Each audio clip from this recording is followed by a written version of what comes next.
हैं, साले के सारे कुत्ते हैं। हमने अपनी आंखों से देखा लड़कों को गिरते हुए, मरते हुए, पूरा रूह कांप रहा था। ये देखिए जब गोदी मीडिया आती है तो कुछ इसी प्रकार से उसका बहिष्कार किया जाता है।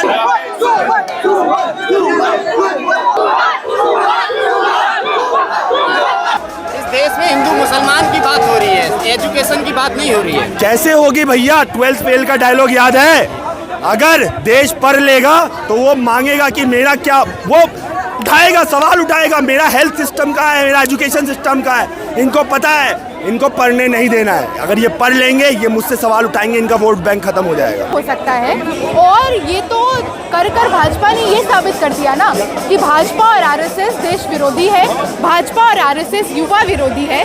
भाजपा और आरएसएस चाहती है कि देश में पेपर लीक माफिया बरकरार रहे, 10 लाख 20 लाख में स्टूडेंट की सीट बेची जाए, इसके पक्ष में है।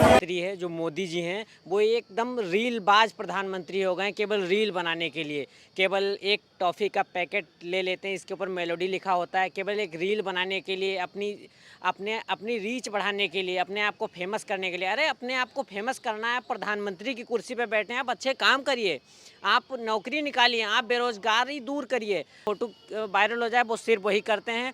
उन्हें देश की जनता से कोई मतलब नहीं है, क्योंकि देश की जनता को वो धर्म के नाम पे बंटवा रहे हैं। उन्हें पता धर्म के नाम पे बंटवा कर उन्हें वोट मिल जाएगा, उनकी सरकार बन जाएगी।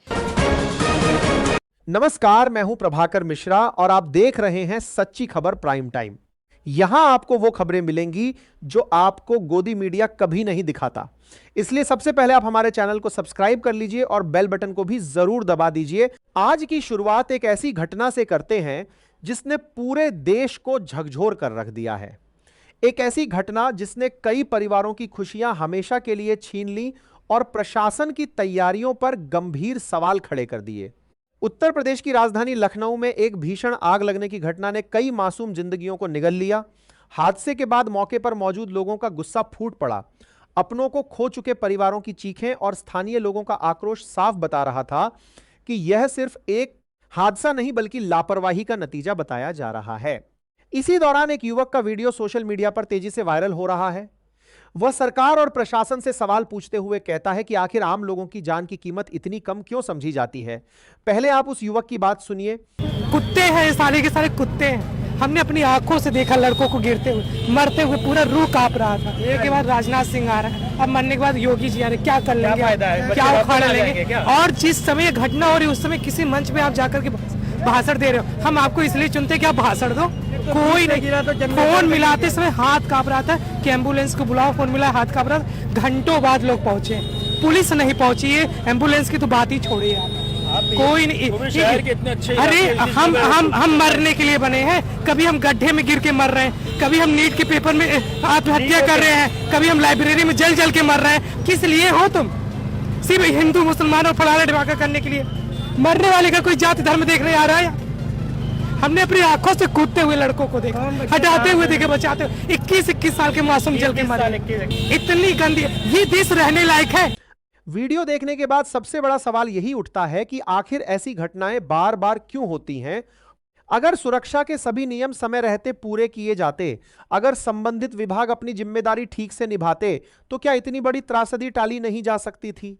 जो माता पिता अपने बच्चों को बेहतर भविष्य के सपने के साथ शहर भेजते हैं, क्या उन्होंने कभी सोचा होगा कि उनका बेटा या बेटी पढ़ाई करने जाएगा और फिर कभी घर वापस नहीं लौटेगा? यह सवाल सिर्फ एक परिवार का नहीं बल्कि पूरे देश का है। विपक्ष इस पूरे मामले में सरकार की जवाबदेही तय करने की मांग कर रहा है, जबकि सरकार का कहना है कि घटना की जांच कर दोषियों के खिलाफ कार्रवाई की जाएगी। लेकिन सवाल यह है कि कार्रवाई हादसे के बाद ही क्यों होती है, पहले क्यों नहीं? आप हमें कमेंट करके जरूर बताइए कि इस तरह की घटनाओं के लिए सबसे बड़ी जिम्मेदारी किसकी होनी चाहिए, प्रशासन की, बिल्डिंग मालिकों की या पूरे सिस्टम की। अब बढ़ते हैं आज की दूसरी बड़ी खबर की ओर। अयोध्या से जुड़ा एक मामला इन दिनों सोशल मीडिया पर चर्चा का विषय बना हुआ है। एक वायरल वीडियो में कुछ लोग राम मंदिर से जुड़े कथित वित्तीय मामलों और सुरक्षा व्यवस्था को लेकर सवाल उठाते नजर आ रहे हैं। उनका कहना है कि अगर मंदिर की सुरक्षा मजबूत है तो फिर धन और अन्य सामान से जुड़े विवाद सामने कैसे आए? भारतीय जनता पार्टी आरएसएस देश के लूट का सबसे बड़ा अड्डा आदि से रही है। चंदा चोरी तो अब आया है, जब मंदिर आंदोलन चला 89 से, तब से ही राम मंदिर के नाम पर चोरी हो रही है। ये तो अब जब जनता जागरूक हुई, सोशल मीडिया पे आया, तमाम चीज़ें धीरे धीरे जागरूक हुई, तब जनता जान पाई।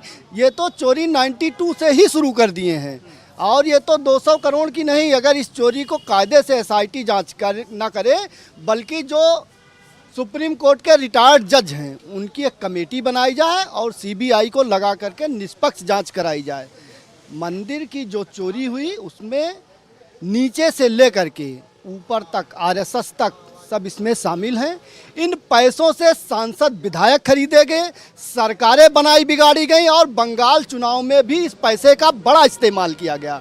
भारतीय जनता पार्टी लूट का अड्डा है, और इसने देश की जनता को ही नहीं पूरे विश्व को धोखा दिया है। तो कह रहे राम के हैं, ये राम को थोड़ी लूट लेंगे। बिल्कुल, ये राम के नहीं हैं, ये राम के नाम पर केवल सत्ता पाने के मार्ग हैं।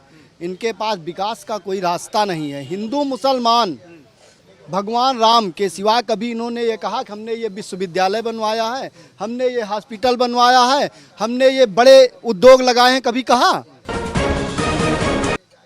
आप राम के नाम पर वोट लेकर के राम को बेचने। बताइए कैसे चोरी हो गई है अयोध्या के राम मंदिर में? इतना बढ़िया ट्रस्ट, मोदी जी की निगरानी वाला ट्रस्ट, चंपत राय, ये सब जो करीबी लोग थे मोदी जी के, उनको लगाए थे ट्रस्ट में, चोरी हो गई। कि मोदी जी PMO कार्यालय से इसका नेतृत्व करते थे। गृह मंत्री जी और पूरे RSS के जो लोग हैं, ये सब एक दूसरे की सीढ़ी से बंधे हुए लोग हैं। यहाँ से पैसा निकलता था तो ऊपर तक जाता था, और जो SIT में पकड़े गए लोग हैं, ये तो सिर्फ एक, जैसे कहते हैं, महाजाल में जो शहरी फंस जाए। बाकी बड़े लोगों को इसलिए बचाया जा रहा है कि बड़े लोग जो ऊपर तक बैठे हैं उनकी साख बची रहे। चंपत राय पे ना FIR हुई है, अब सुनने में आ रहा है कि उन्होंने इस्तीफा भी दे दिया है। अभी केवल सूत्र के हवाले से खबर है, कोई इस्तीफा नहीं है। मैं अयोध्या का नागरिक हूँ, और चंपत राय का नाम ही चंपत है। इसमें चाहे वो नृपेंद्र मिश्रा जी हों, चाहे इस ट्रस्ट के बड़े अध्यक्ष हों, चाहे PMO का, मैं तो यहाँ तक कहता हूँ कि जब से मंदिर निर्माण हो रहा है, माननीय हमारे मुख्यमंत्री योगी आदित्यनाथ जी महीने में 4 बार आते थे। वीडियो में लोगों का कहना है कि करोड़ों श्रद्धालुओं ने अपनी आस्था के साथ दान दिया था। ऐसे में अगर किसी भी तरह की वित्तीय अनियमितता के आरोप लगते हैं तो उनकी निष्पक्ष और पारदर्शी जांच होनी चाहिए, ताकि सच्चाई देश के सामने आ सके। हालांकि इन आरोपों पर संबंधित पक्षों की अपनी अपनी दलीलें हैं, और जांच एजेंसियां अपने स्तर पर मामले की जांच कर रही हैं। इसलिए अंतिम निष्कर्ष जांच पूरी होने के बाद ही सामने आएगा। अब सबसे बड़ा सवाल जनता के बीच यही है कि क्या धार्मिक संस्थानों से जुड़े मामलों में पूरी पारदर्शिता सुनिश्चित की जानी चाहिए? क्या हर आरोप की निष्पक्ष जांच जरूरी है ताकि लोगों का विश्वास बना रहे? दोस्तों, आज की इस पूरी खबर को देखने के बाद आपकी क्या राय है? अपनी राय हमें कमेंट बॉक्स में जरूर बताइए।